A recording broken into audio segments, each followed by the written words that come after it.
ये video current affairs के क्रम में है। 26 मई 2024 को जो यूपीएससी की परीक्षा हो रही है उसी को ध्यान में रखते हुए ये वीडियो है।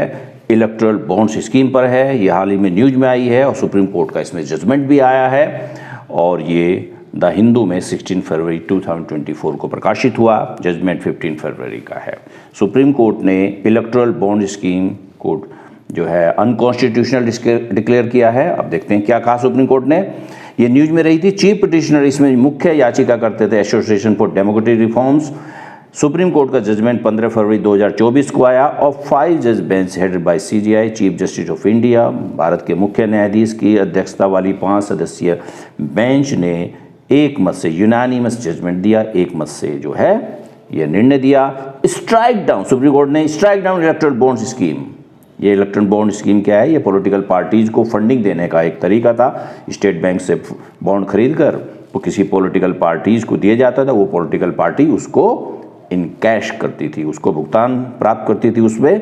और इसमें कितना फंड मिला, किस व्यक्ति ने दिया, किस कंपनी ने दिया, किस कॉरपोरेट ने दिया, घराने ने दिया, इसका कोई भी जो है डिस्क्लोज नहीं की जाती थी।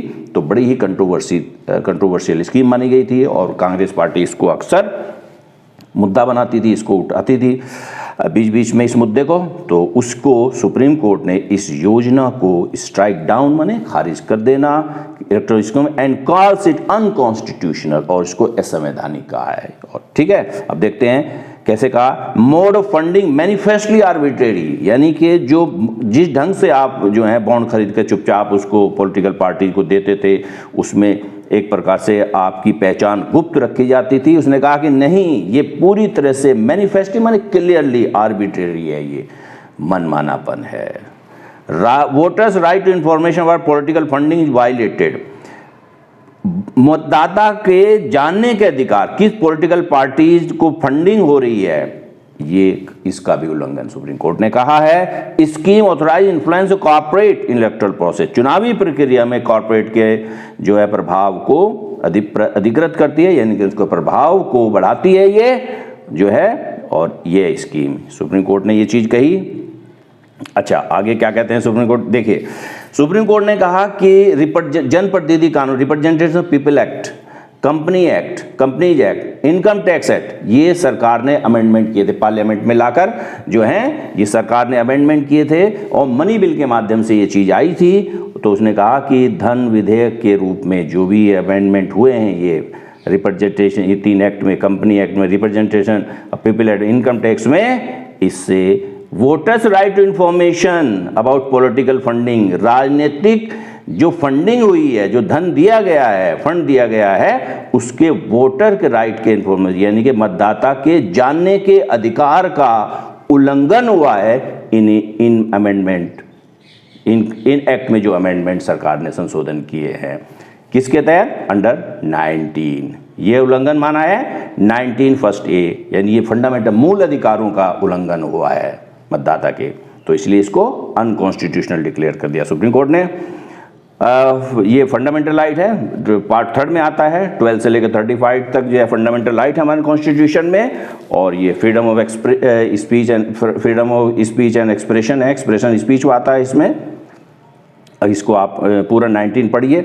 अच्छा, violative of the principle of free and fair election, उसने कहा कि स्वतंत्र और निष्पक्ष चुनाव और राजनीतिक पॉलिटिकल इक्वल, राजनीतिक समानता के सिद्धांत का भी उल्लंघन हुआ है। सुप्रीम कोर्ट का ये आया है व्यू इस बारे में। एब्सोल्यूट नॉन, पूरी तरह से छुपा के रखना जो है of the source of political funding through electoral bonds, जो चुनावी बॉन्ड है उसके माध्यम से जो है पूरी तरह से ये छुपा के रखना जो है किस पॉलिटिकल पार्टी को कितना फंड दिया गया है, प्रमोटेड करप्शन, और इसको भ्रष्टाचार को प्रोत्साहन मिला है इस योजना के कारण। And culture of quid pro क्यो, क्विड प्रो ना, कोई चीज करना उसके एवज में कोई चीज प्राप्त करना। तो एक संस्कृति डेवलप हो गई है, जिन भी कॉर्पोरेट ने या जिन भी व्यवसायिक घरानों ने इन लोगों को फंडिंग की है, जो इन्फ्लुएंशियल लोग हैं उन लोगों ने की है, वो फंडिंग के एवज में कुछ चाह रहे हैं। वो तो क्विड प्रो क्यो एक कहते हैं उस सेंस को। एक संस्कृति डेवलप हो गई है जो है टू इंट्रोड्यूस पॉलिसी चेंज। और इससे क्या है, क्यों किया? फंडिंग के लिए जो महत्वपूर्ण नीतियाँ होती हैं सरकार की उसमें चेंज चाहते हैं वो लोग, या अपने लिए लाइसेंस मांगते हैं। तो इसलिए एक संस्कृति डेवलप होगी, पॉलिटिकल फंडिंग कीजिए और सरकार की नीतियों में मनमाना जो है आप जो है चेंज कीजिए या लाइसेंस प्राप्त कीजिए अपने फेवर में। तो इस सरकार ने ये कहा कि ये ऐसा हुआ है।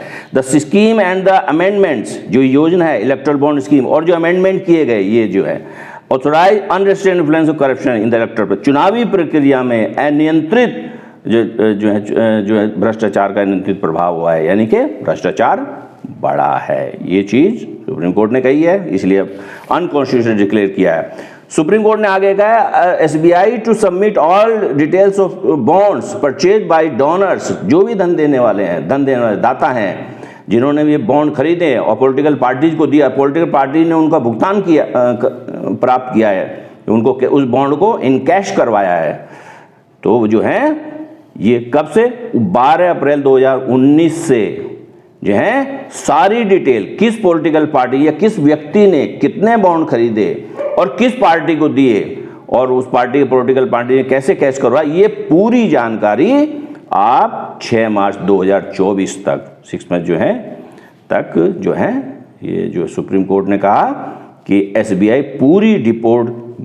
पूरी डिटेल देगा अपनी जो है कब से, 12 अप्रैल 2019 से 6 मार्च 2024 तक। किसको, इलेक्शन कमीशन को। फिर इलेक्शन कमीशन क्या करेगा, ECI election commission to publish the entire information given by SBI, और एसबीआई ने जो इंफॉर्मेशन दी है वो अपनी वेबसाइट पर 13 मार्च 2024 तक पब्लिश करेगा। ओके।